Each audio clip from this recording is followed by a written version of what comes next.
Welcome Bodgers to another video, and this time clearly it's the Saab. So if you don't know much about this car, it is a 2001 Saab 9.5 hot aero. It's a 2.3 B235R engine, and this one I've had for about 6 years. The poor old girl needs some serious work. It's had some pretty good mods done to it, so it's stage 3 plus, front mount intercooler, all the hardware that goes with it. I'll have a show under the bonnet. So a pretty dark engine bay, but as you can see we've got, I think it's like a 2.5 intake, sort of plenum, or I don't know what the word is for it, but one of those things all upgraded. We've got D008 intercooler pipes and all the other pipe work to go with it. I have, as I showed in the last video, that entire pile there is just Saab parts. We've got front wishbones to go on it, like new ones. We've got the rear bushes, inside and outside. The rose bushes I think they're called, so we're going to try and press and pull those in. Not going to be fun.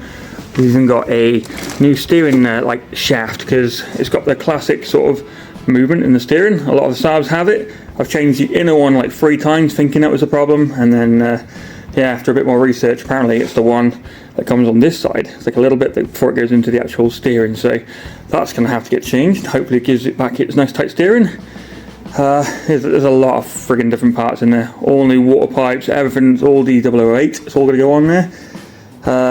Back on this thing, so we got upgraded fuel pump in the back. Deutschwerk something or other. It's an absolute beast of a thing. Upgraded. We call it a dump valve. It's not really. It's like an internal one. Can't remember the name for it. It's an internal wastegate either way. Obviously the classic hoses, all that kind of jazz. It's got a 3-inch downpipe to a basically like a sports exhaust at the back, decatted as well, sports cat technically, air filter, it's down there underneath the car, it's a pipe across, there's all sorts of stuff. So basically if you look up stage 3 with new tune, you'll see why, and obviously the ECU then was remapped. So it's pushing, on estimate, it's supposed to be about 305, maybe 310 horsepower for 40 newton meters, not too shabby. Who knows what it actually is running. I got no idea, so one day I'm going to get rolling roaded. Upgraded parts for Saab suspension, so it's like a bit between standard and sport, so it does handle a lot better than it did. You won't be able to see me with a rear camber anyway, they're like this, and it's because of those stupid little rose bushes. I've done the trailing arm in the past with Polyflex, so we know it's not that. It was an absolute nightmare of a job. We probably need to re-service the brakes. Got Dodo on it, or DS2500s I think they were, whatever these things are. Slapped them things on a long time ago. The pads are actually still fine, so, and the disc are brand new too, so I need to just have a look at everything in there. Dot 5, everything that could be done to it's been done basically, until we go the next stage, depending on a few things.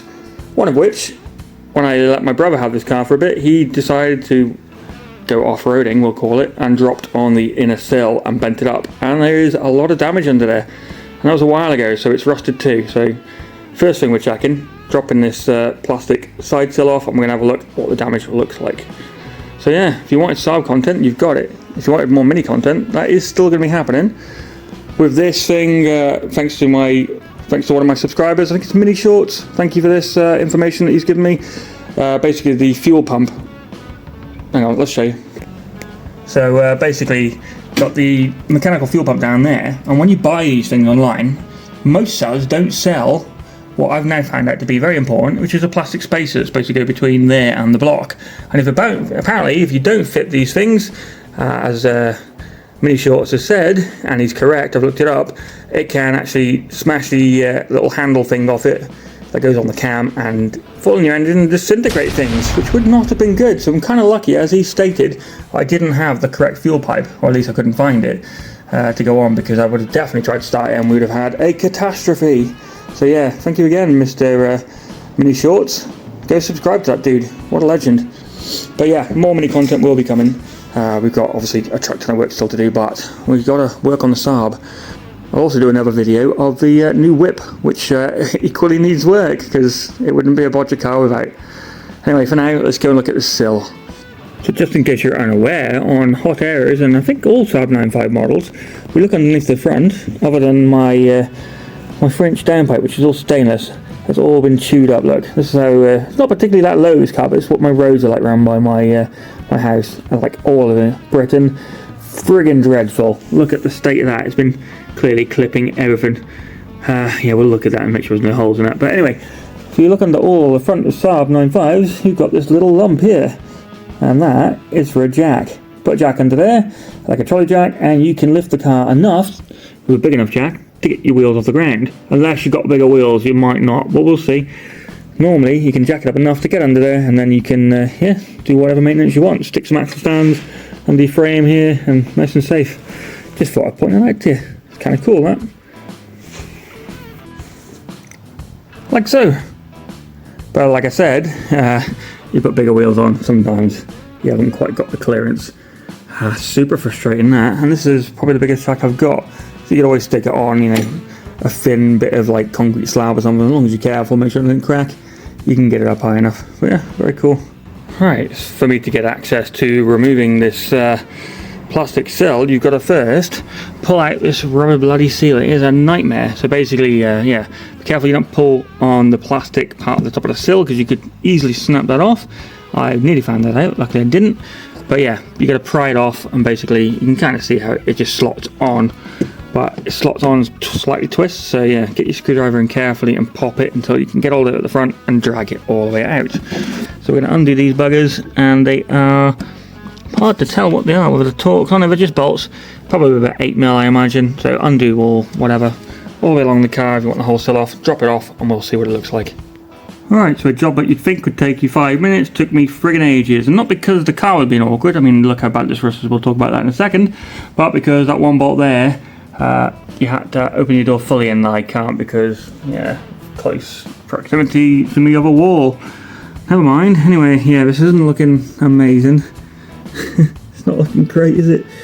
So this hole's still intact, kind of. I mean, we're going to have to clean them up and just see what will happen with it. Same here. This is basically where the clips go through. So they're not actually, they're still solid underneath. It's just like an outer skin. Could maybe weld it, could fiberglass it. Like I said, it's only what holds the sills on, like the plastic covers. We'll have to see what happens after I grind the hell out of all of it. The lip here, like you normally jack on, is absolute cane. I'm going to try and bend it back and see what snaps off and what doesn't. Yeah, and that hole underneath we're going to talk about in a second. But yeah, it looks like, it looks pretty rough, doesn't it? What about this? That is, I assume, what would have been a jacking point of some kind, because there's a hole that goes up. You can see like a reinforcement in there, a bit like a minis one. Yeah, so that's pretty cane, isn't it? Who knows? I'm going to say this might be detrimental. I mean, this is where the real bad parts are. Look at this. Yeah, it's not great. So we'll clean it all up with a wire wheel and whatever, and see what looks like, or what we've got left. This is a classic Saab problem. So if anybody knows about Saab stuff, you'll know that they have little bungs underneath. And you can see it is metal underneath there. It's like a tiny little thin outer layer. And it's supposed to basically trap moisture or let moisture out. And there was a little rubber bung in there, but there's no hole. I mean, if I touched it with my finger, I can't because I'm holding the camera there, but you'd see it's like a millimetre. Well, it's not, maybe 5mm. So you could technically fiberglass over it, but you might end up with water in your car. So I'm going to try and clean that up, and maybe we'll put a small weld on it. Depends on the outcome of this more than anything. Because this bit particularly, because that's the bit that looks bad. So I'm going to wire wheel it, and we'll come back to it and see how bad it is. Overjoyed.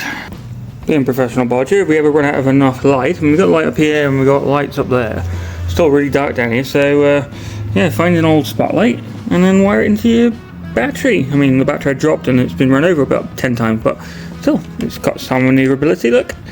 Yeah, anyway, enough from the bodging.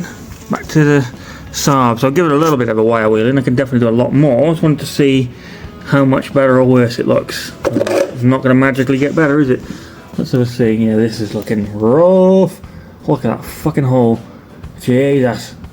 I mean, if I'm going to fix this, big if, I mean, I want to do it because of the engine, I'm going to have to cut it out, sort of all this piece, and then obviously weld a plate in. Probably not impossible. Yeah, and then obviously shine up all the rest of the metal.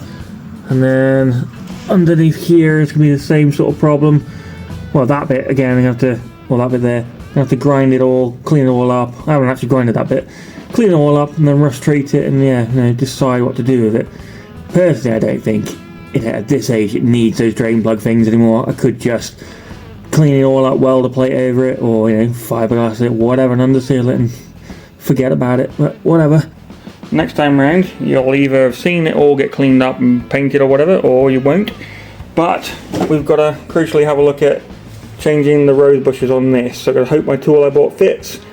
I'm not going to know until we jack it all up, rip the wheels off, drop everything down and see if we can get them out. So yeah, you want a video on that of probably me failing, that's coming up.